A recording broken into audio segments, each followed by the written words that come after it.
I don't know why it is that often the weather seems to match a man's moods, but this day in particular it had run a perfect parallel to mine. But at last the storm broke, and so did I. The only way to ease my mind was to turn to action. Scotland Yard was the perfect place to begin.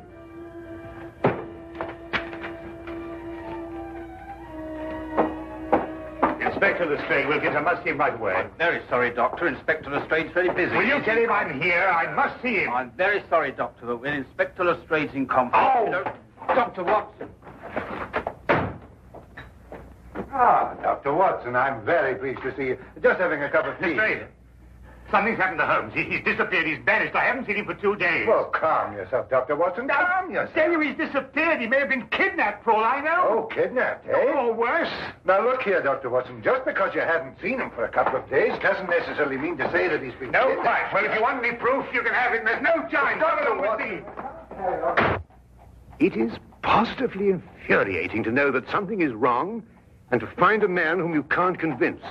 I don't mind saying that there are times when I find myself hard put to keep my patience with Inspector Lestrade. What more evidence do you need? What man going under his own volition would leave his razor behind? Oh, he probably has another one. No, he hasn't. Come on, I'll show you something else. Look, his violin out of its case. Well, what's that got to do with it? But he'd never leave his violin like that if he thought he'd be gone long. Treats it like a baby. And these concert tickets, we meant to have gone last night. Look here, Lestrade, I've been a friend of Holmes's too long not to realize the brutal truth behind all this. Well, the evidence certainly does seem to point us... Now look, we've got to track him down as he tracked down somebody else. You mean use his own methods of deduction? Exactly. Now, the odds are that he's disappeared on some case. So the best thing we can do is to go through his correspondence and see who might have employed him. Oh, look at this. Bills, advertisements, bills. It'd have to be at the end of everything, wouldn't it? Now, what have we here? Chap wants Holmes to investigate his neighbor. He says a lot of people go into the house and nobody ever comes out. What do you make of that? Well... Now, look, you see that's a left-handed writer, and by the feel of the paper, I'd say he was in pretty good circumstances. Yes, well... attention to details. That's the secret of Holmes' success. You see, we already know something about the writer before we meet him. Yes, there's only one thing, though. Sherlock Holmes' disappearance had nothing to do with him. Oh, why? This letter's dated 2 years ago. What? Yes. So it is. Well, where else would he keep his correspondence? Oh, anywhere on the chandelier, if it wasn't too much effort to get up there. Well, let's have a look around. Well, going through Holmes' things would take a month. No, we'd best get another approach. Well, have you any ideas? Wait.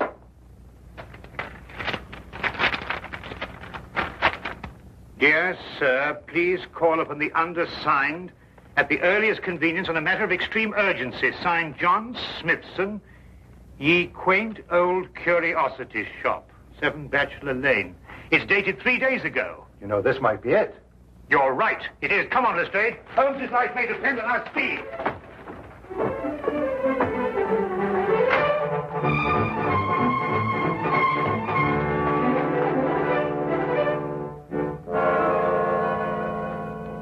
Sinister looking place.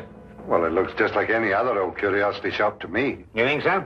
Then why was this Smithson so keen to get Holmes here, eh? Yes, interesting. What do you mean all this stuff in the window? I mean the stuff that isn't in the window. Look, I don't understand you, Dr. Watson. What do you mean? Well, it's perfectly obvious, isn't it? No. Oh, isn't it? Well, we won't get anywhere standing here. Come on. Wait a minute, Dr. Watson. I still don't know what you mean by all this stuff that isn't in the window. Come along, Lestrade.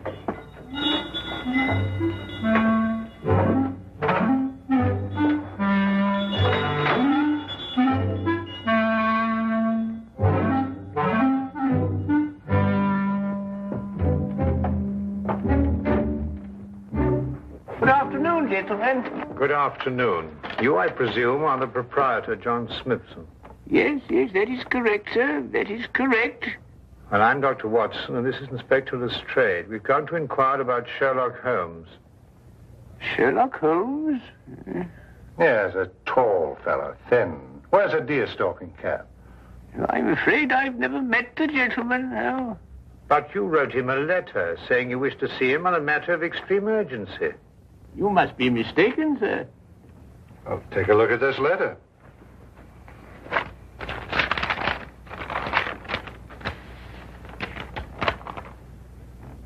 Is that your handwriting?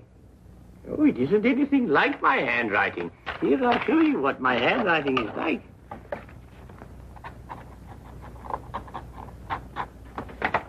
Do you notice any resemblance between the two? Well, no. Well, then who could have written it? I couldn't say. Perhaps a practical joke. At any rate, all is well here, and I'm fortunately in no need of help. Oh. Well, do you mind if we browse around a bit? No, browse indeed, gentlemen. I like to think of my shop as an oasis of tranquility in life's busy thoroughfare.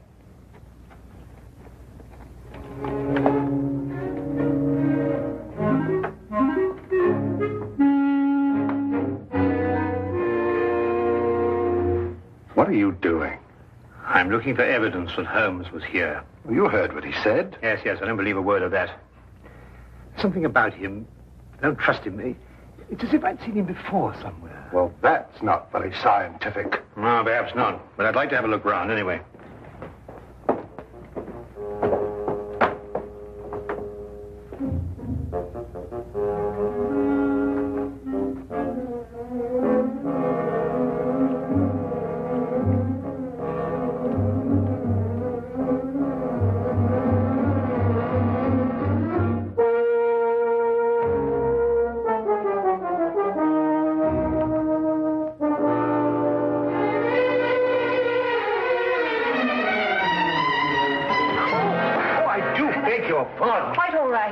Clumsy of me. No, not at all. It was all my fault. I wasn't looking where I was going. Of course. Thank you. Not at all. Excuse me.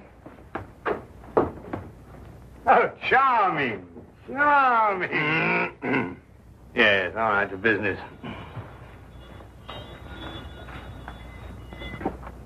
Ivanhoe. I must remind myself to read that again sometime. What's this? Proper deportment of young ladies in polite society. What a fabulous title. I'm afraid that book is not for sale. What do you mean, not for sale? I understand everything in this shop is for sale. Yes, everything except the books on that shelf, sir. And now the shop is closing. Nearly? 2 o'clock in the afternoon? Yes, for repairs. I have the decorators coming in. I'm afraid I must ask you to leave, young man.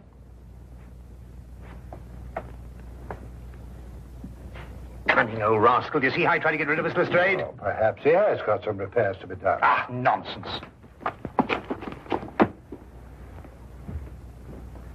I insist on buying that book. Been looking for it for years. Proper deportment of young ladies in polite society. Precisely. I've been meaning to read that since I was a lad. Very well, young man.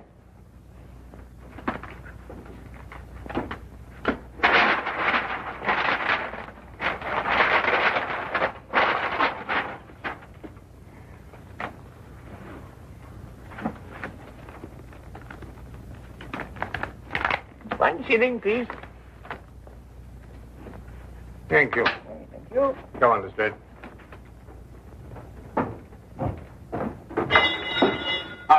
Excuse me, Governor. Not at all.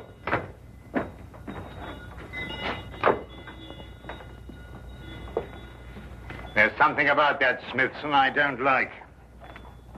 Look, this isn't the book I bought. It's much smaller. Safari through darkest Africa. Why, the chap's nothing but a crook. Oh, this is much more interesting than that other one. Look here. You and I are going straight on back in. Now listen. While I keep him in conversation, you scout around a bit. Well, he'll suspect we're up to something. No, of course he won't. Holmes and I did this in that red-headed league affair. Worked perfectly. Come on.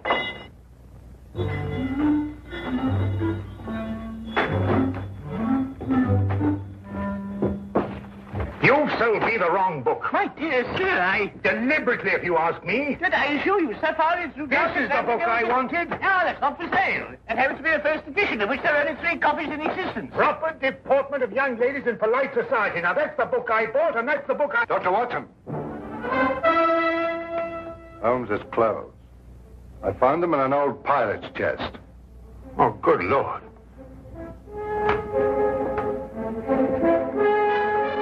With bloodstains. You thief! What have you done with him? You're under arrest, sir, and I warn you, anything you say will be taken down, and maybe you... Go stop him! Don't let him get away! Oh, no, you don't. Watson! Lestrade, you idiot! Get out of the way! Oh! Oh!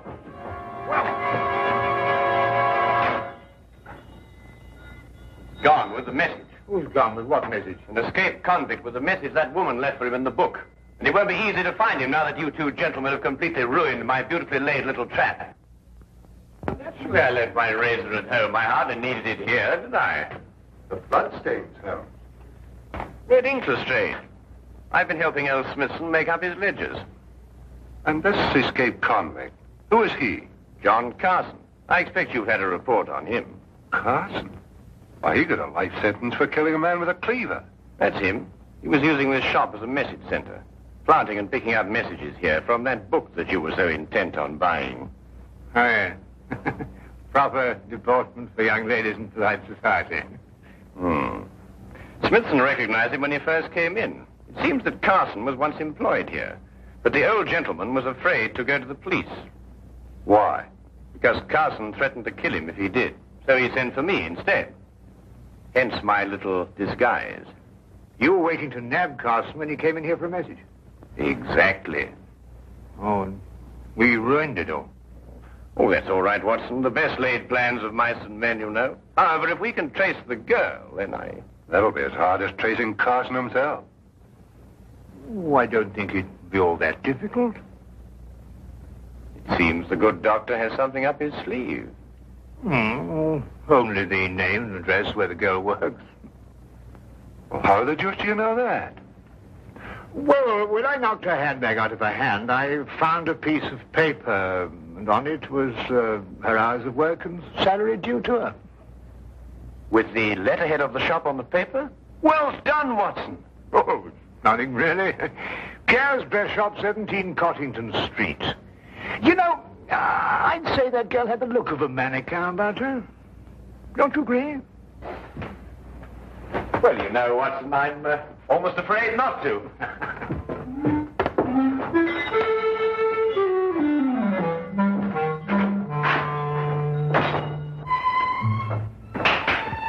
And now, mesdames and messieurs, you will see the supreme creation of Pierre with me, myself.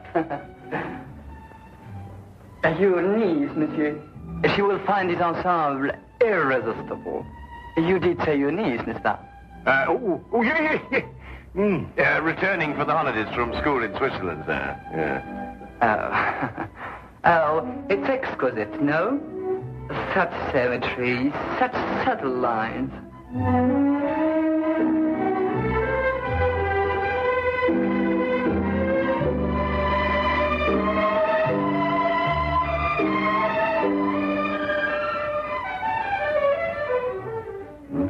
It's the girl we're looking for.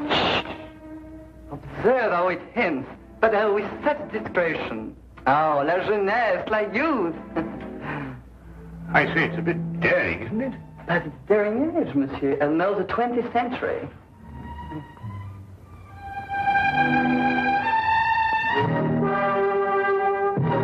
I wonder, sir, if I might have a word with the young lady in private.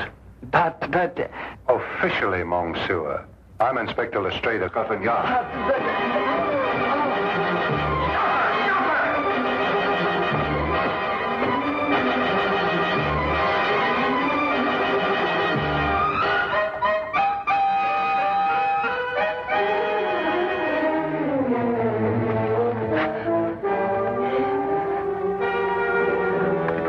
Any use, you know, even if you ran away.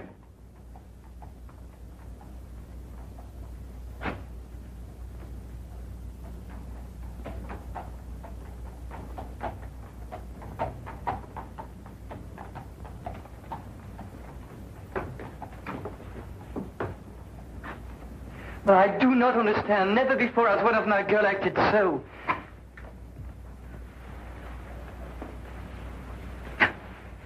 Would you mind telling me where he's hiding now, miss? I don't know. I swear I don't. And yet you left a message for him. A gentleman friend gave me the message and told me to leave it in the book. Probably a pal of Carson's, if she's telling the truth. What was in the message? There was just a name and an address. I see. And what was the name?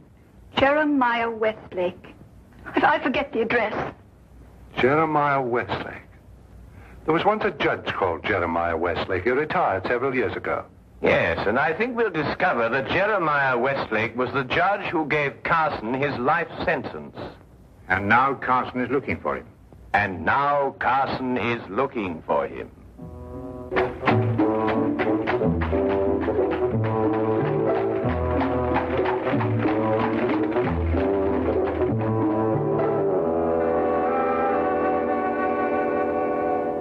Mr. Holmes, Dr. Watson, and Inspector Lestrade.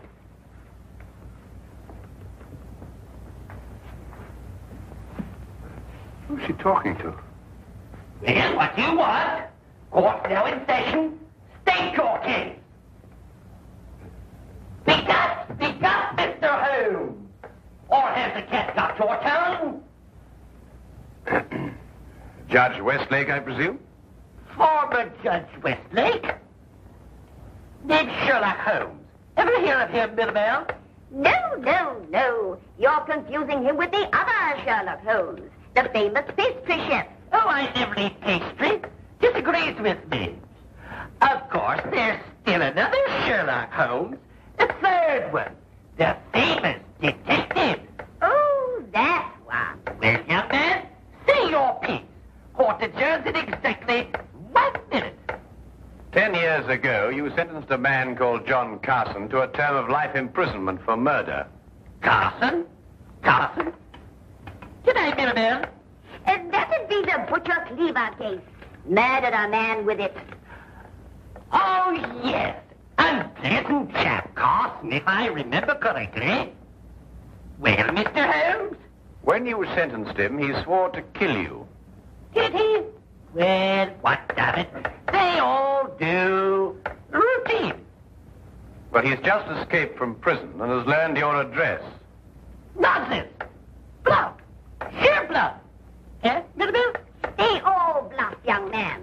I wouldn't sleep a wink if I believed everything they swore to do to the judge. Sleep like tops, the two of us. In bed at 10 and up at 6. This man represents a very real threat, sir. That's all. Court adjourned. Sine dia. And that, gentlemen, means postponed indefinitely.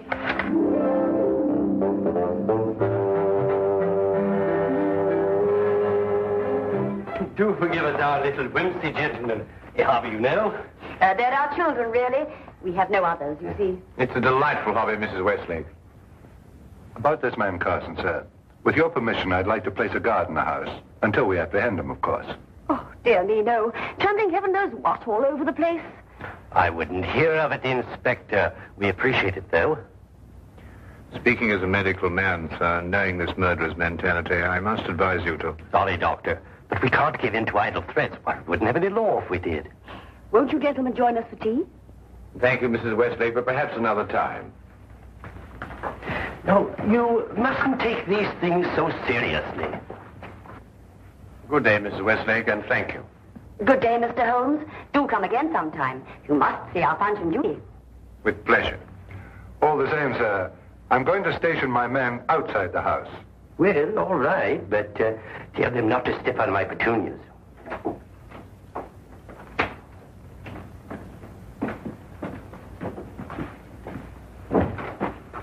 He says he's got a message for the judge, sir. I'm Westlake, my man. Here you are, Governor.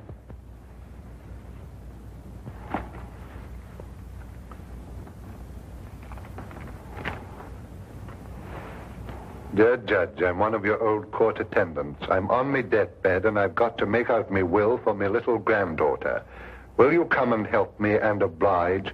John Casket, 67 Clifton Road. Ever have a court attendant called John Casket, sir?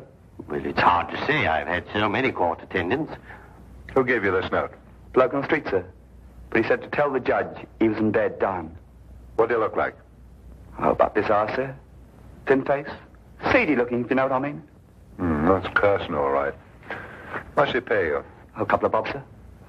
Oh, there you are, sir. Just the sort of thing to send you off on an errand of mercy to your death. Dear me, I never cease to marvel at the duplicity of human nature. Can I get the 2 bob, sir? Oh, yes. Oh, thank you, kindly, come. Well, Holmes, we've got him. 67 Clifton Road. Yes, Wilkins. Yes, sir. Get the men together. We're going to Clifton Road. Not so fast, Lestrade. This might be a ruse. Of course it's a ruse. Of another kind.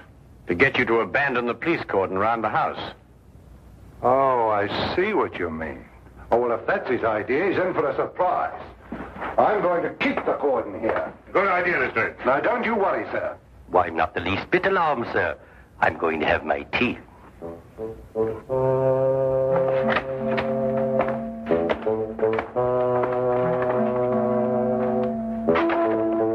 Don't budge from here. If you let anyone in this house, I'll have you skinned.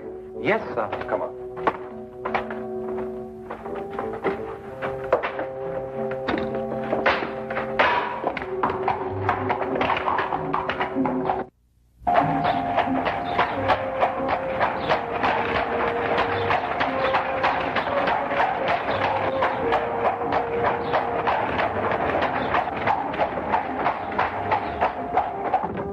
Oh, we'll nab him either way.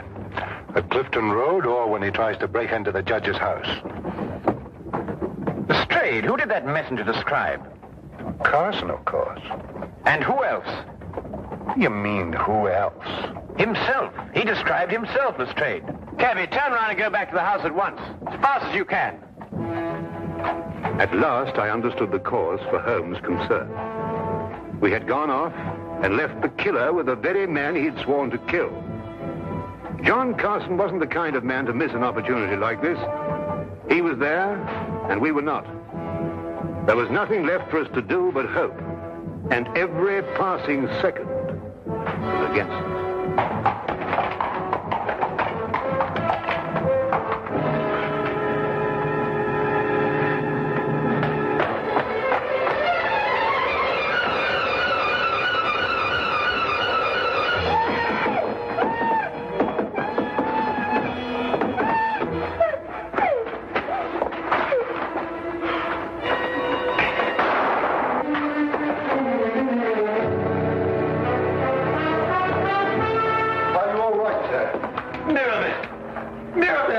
She's coming around, sir.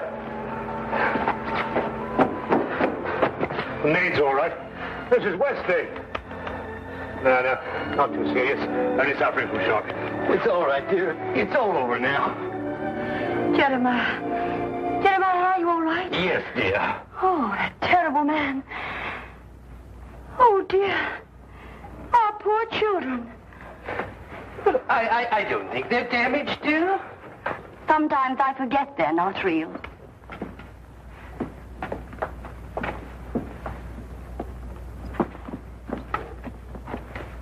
Of course we're real.